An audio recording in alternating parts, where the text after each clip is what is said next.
दोस्तों आज मेरे साथ बैठे हुए मिस्टर राजुल रहमान खान और मैं चाहता हूं कि आप अपना तारुफ खुद पब्लिक को कराएं कि आपने किस किस फील्ड में काम किया है और क्या इन्फॉर्मेशन आप रखते हैं। अस्सलाम वालेकुम एंड गुड इवनिंग एवरीबॉडी।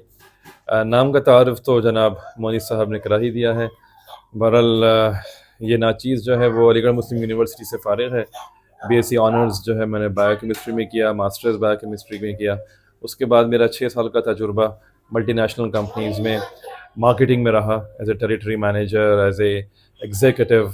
उसके बाद फिर कुछ वजूहात की वजह से अल्लाह ताला ने मुझे एक नोबल प्रोफेशन से जोड़ा और वो है टीचिंग। इट्स द बेस्ट अल्हम्दुलिल्लाह। मैं बहुत खुश हूँ इस प्रोफेशन में। अब मुझे तकरीबन 20 साल हो गए हैं टीचिंग करते हुए, जिसमें से कि 12 साल मुझे एक ही इदारे में, स्कूल ऑफ क्रिएटिव साइंस है यहाँ शारजा में, मैं वहाँ बायोलॉजी का टीचर हूँ।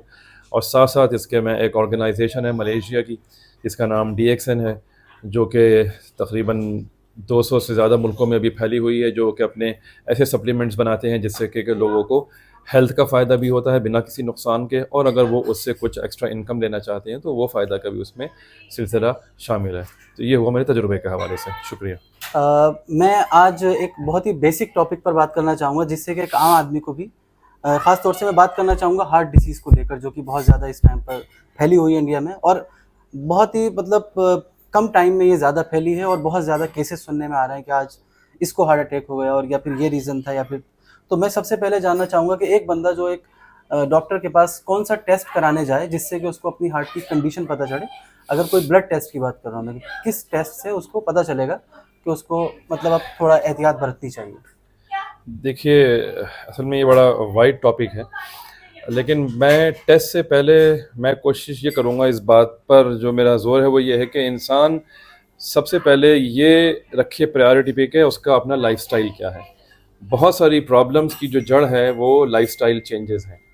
पहले, अब जो आजकल हम हालात देखते हैं कि जवान जवान मौतें हो रही हैं और अचानक से मौत आ गई और साहब उनको, जवान आदमी को भी हार्ट अटैक हो गया, तो पहले ऐसा बहुत कम देखने को मिलता था। बल्कि मैं इसमें ये शेयर करता हूँ कि मैं जब मार्केटिंग में था तो अलीगढ़ के एक प्रोफेसर हैं, अल्लाह करे हयात हो, मैं बहुत ज़माने उनसे नहीं मिला हूँ, professor Mohammad Ahmad, DM cardiology.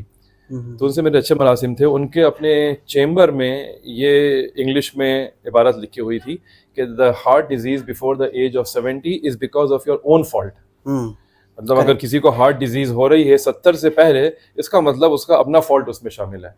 तो हम जो है, असल में हमारा जो मामला है वो ये है कि हम हेल्थ के अलावा दुनिया की सारी चीज़ों की फिक्र करते हैं। हम अपने लाइफस्टाइल को चेंज नहीं करना चाहते, हम अपनी कंफर्ट जोन से बाहर नहीं आने चाहते, हमारे सोने के औकात बिल्कुल गलत हैं, हमारा तरीक़ा खाने पीने का बिल्कुल गलत है, हम दुनियावी तरीक़ों पर आमादा होते चले जा रहे हैं, उसका नुकसान उठा रहे हैं। जी, बिल्कुल, आपने ये बात बिल्कुल सही कही।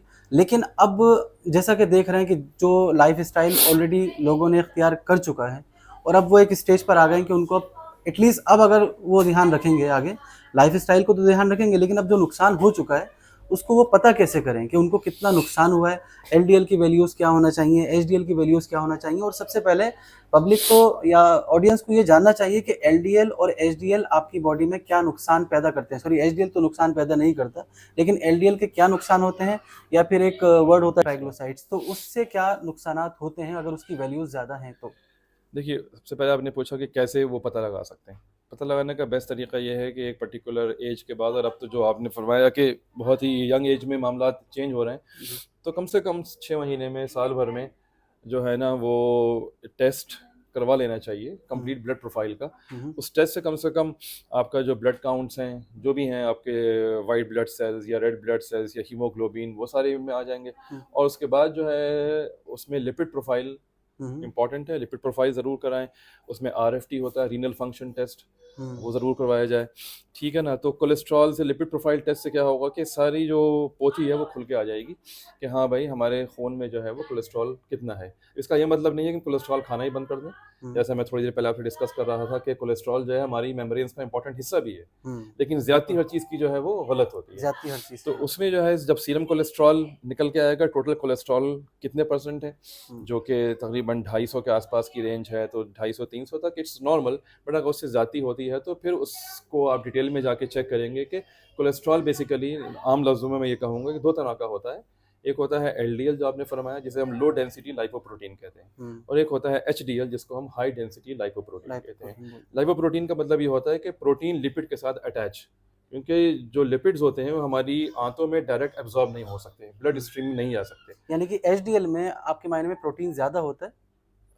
एचडीएल की डेंसिटी ज़्यादा, एचडीएल में डेंसिटी ज़्यादा होती है, लेकिन उसका फंक्शन मुख्तलिफ है। मुख्तलिफ। मुख्तलिफ फंक्शन ये है कि एचडीएल क्या कम करता है कि खून से जो एक्स्ट्रा कोलेस्ट्रॉल हो है उसको वापस लिवर में ले जा करके उसको वहाँ तोड़ करके एक्सक्रीट करवा देता है। एलडीएल का काम उल्टा होता है, वो कोलेस्ट्रॉल को वहाँ से निकाल लीवर करके से? ब्लड में पहुँचाता है, ताकि खुदा ना खास्ता हो अगर जैसे कि ब्लड वेसल्स में थोड़ा सा भी अगर डैमेज होता है हाई ब्लड प्रेशर के चक्कर में, तो वहाँ जमा होना शुरू हो जाता है। उसकी वजह से वहाँ थक्का, जिसे हम प्लाक कहते हैं, वो बनना शुरू हो जाता है, जिसको हम इस प्रोसेस को बोलते हैं मेडिकल टर्म्स में एथेरोस्क्लेरोसिस, जो कि ब्लड वेसल्स को ब्लॉक कर देता है। ब्लॉक। जब ब्लड वेसल ब्लॉक हो गई, अभी डिपेंड करता है कितना ब्लॉकेज है, कभी कभी इंसान को पता नहीं चलता है, वो वेसल जो कि हार्ट को ब्लड सप्लाई कर रही है, अब हार्ट का इतना इंपॉर्टेंट फंक्शन है कि ब्लड पंप कर रहा है, अब उसको ये मेहनत का काम करने के लिए जब से हम पैदा नहीं हुए थे, जब से लेकर के माँ के हमल से लेकर जब तक हम जिएंगे तब तक वो ये काम बिना थके हुए कर रहा है। जी तो अब बिल्कुल। उस इम्पॉर्टेंट मसल को रेगुलर सप्लाई चाहिए न्यूट्रिएंट्स की और अच्छे ब्लड की, अच्छे ऑक्सीजन की। अब जब हम उस ब्लड वेसल को ही अपनी हरकतों से ब्लॉक कर देंगे कि जो उस हार्ट को न्यूट्रिशन पहुंचा रही है, तो हार्ट अपना काम करना छोड़ देगा, वही आप हार्ट अटैक कहलाता है। तो ट्राइग्लोसाइड्स का क्या क्या वजह होती है ब्लॉकेज में, और एलडीएल का क्या, इन ये दोनों सब का? इनका एलडीएल ज़्यादा मसला करता है, लेकिन ये है कि ट्राइग्लिसराइड्स भी जो है ना, चूंकि देखिए ट्राई मतलब 3, ग्लिसराइड्स जो है ये एक तरह का कंपाउंड है जो कि 3 ग्लिसराइड से मिल करके 3 ग्लिसरॉल यूनिट से बन करके बनता है, ठीक है।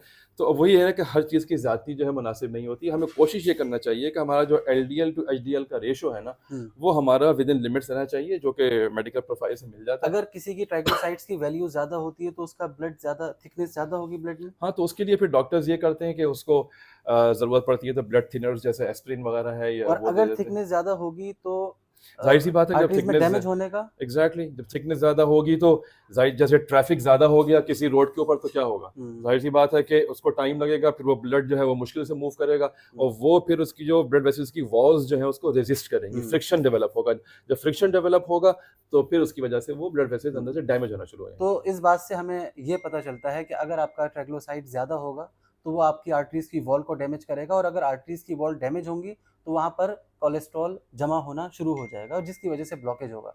तो आपको चाहिए कि सबसे पहली बात, जैसे कि रियाज भाई ने कही, कि अपना सबसे पहली चीज़ तो लाइफ स्टाइल को अपने जो है दुरुस्त इम्प्रूव करें। करना है, और उसके बाद आपको जैसे वैल्यूज़ पता चलें, तो जैसे कि इन्होंने बताया कि एचडीएल जो है वो रिवर्स करने का काम करता है, लीवर में वापस से जो भी आपका एलडीएल इकट्ठा हुआ है तो इसीलिए वो उसको अच्छा कोलेस्ट्रॉल उसी कहते को, हैं। इसीलिए उसको अच्छा कोलेस्ट्रॉल कहा जाता है।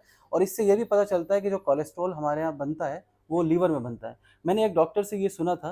कोलेस्ट्रॉल हम डाइट से भी लेते हैं, और कोलेस्ट्रॉल जो है हमारा, क्योंकि एक्चुअली लिवर जो है ना काम करता है प्रोसेसर का, जो भी चीज़ें हमारे ब्लड में अब्जॉर्ब होती हैं वो सारी हेपेटिक पोर्टल वेन के ज़रिए से हमारे स्मॉल इंटेस्टाइन से वो जोड़ती है, वो सारा ब्लड सबसे पहले लिवर में जाता है, वो लिवर जो है फिर उसको प्रोसेस करता है, प्रोसेस अब वहाँ से वो क्या होना है, एक्सेस प्रोटीन्स को टूटना है तो वो यूरिया बनना है, तो फिर वो यूरिन में जा करके बाहर चले जाना है, तो वो liver is a very important organ, इसलिए उसके लिवर के एंजाइम्स में भी फ़र्क पड़ता है, ज़्यादा हो जाते हैं तो सब हेपेटाइटिस होने लगा, तो इसलिए इट्स वेरी इंपॉर्टेंट कि ओवरऑल हेल्थ का ख्याल रखा जाए, अच्छा लाइफस्टाइल इख्तियार करें, सुबह को जल्दी उठें, नमाज़ों का एहतमाम करें, न्यूट्रिशियस डाइट लें, घर का बना हुआ खाना खाएं, कोलेस्ट्रॉल रिच डाइट से।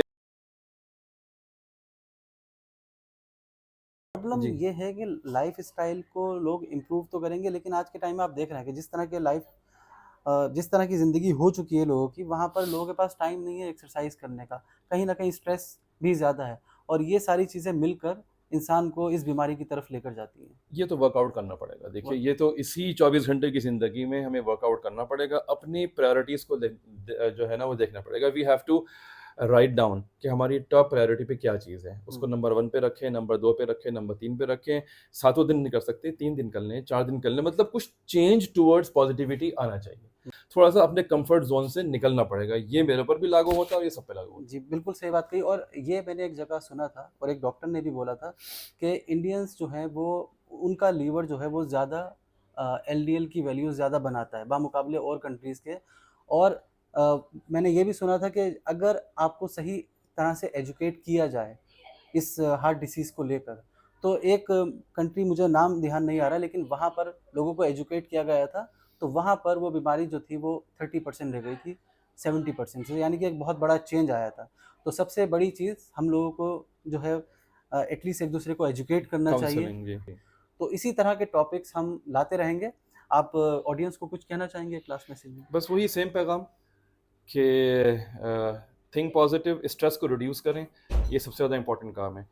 क्योंकि हम किसी बात को लेकर के स्ट्रेस लें या ना लें, बात वही होनी है, बल्कि स्ट्रेस ना ले करके वो काम ज़्यादा अच्छे तरीके से हो सकता है। जो हो चुका वो हो चुका, उस पर अगर हम उसको बैठ करके रोते रहेंगे तो कोई फ़ायदा नहीं।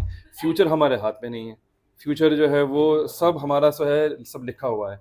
हम फ्यूचर के लिए अच्छी तैयारी करें। और मैं सबसे इसमें एक बात ऐड कर दूं कि हम रोज़ सोने से पहले 1-2 मिनट के लिए अपने आप को अपना जज़ाकल्लाह खैर अपने आप को इंट्रोस्पेक्ट करें, अपना मुहासबा करें कि आज का दिन जो मेरा गुजरा वो क्या गुजरा, क्या कितना, कौन सा स्टेप मेरा हेल्थ के लिए फ़ायदेमंद था, कौन सा स्टेप मेरा हेल्थ के लिए नुकसानदेह था, आज मैंने किन छोटी छोटी बातों पे ज़्यादा स्ट्रेस ले लिया जो शायद नहीं लेना चाहिए था। तो जब ये 2-3 मिनट का हम इंट्रोस्पेक्शन करेंगे तो हमें फिर अंदाज़ा होगा कि हम बहुत सारे काम स्ट्रेस के वो ले रहे हैं कि जिसकी ज़रूरत ही नहीं है। बिल्कुल सही हम बात है। खल्ली वल्ली करें इंशाल्लाह, क्योंकि कल हमारे कंट्रोल में नहीं, कोशिश की जा सकती है, प्लान किया जा सकता है उसको खूबसूरत बनाने के लिए।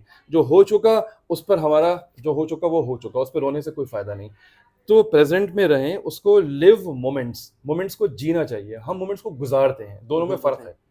वक्त को गुजारना, मोमेंट्स को जीना। अगर हम लम्हे को जिएंगे तो वो लम्हा हमारे लिए जो है वो सालों से बेहतर होगा। तो बिल्कुल टीपू सही। सुल्तान ने क्या कहा था जब उसके पास खबर आई, हाँ, कि क्या कि एक दिन की शेर की जिंदगी जो है वो शायद 1000 साल की गिदड़ की जिंदगी से बेहतर है। एक थैंक यू। बहुत ही अच्छा मैसेज हमें मिला है आज रियाज भाई की तरफ से, और मैं बहुत शुक्रगुजार हूँ। गाइज़, ये चैनल हमने बनाया है इसी तरह के एक मतलब इंटरेस्टिंग कंटेंट को शेयर करने के लिए, एक दूसरे को एजुकेट करने के लिए। तो प्लीज़ अगर आप चाहते हैं कि इसी तरह की इन्फॉर्मेशन आगे मिले, तो हमारा चैनल है freedom to grow with Monis Khan, इसको शेयर करें, सब्सक्राइब करें, फॉलो करें, और इस तरह की इन्फॉर्मेशन आपको आगे मिलती रहेगी। Thank you so thank much. You, all the best. Thank you. All the best.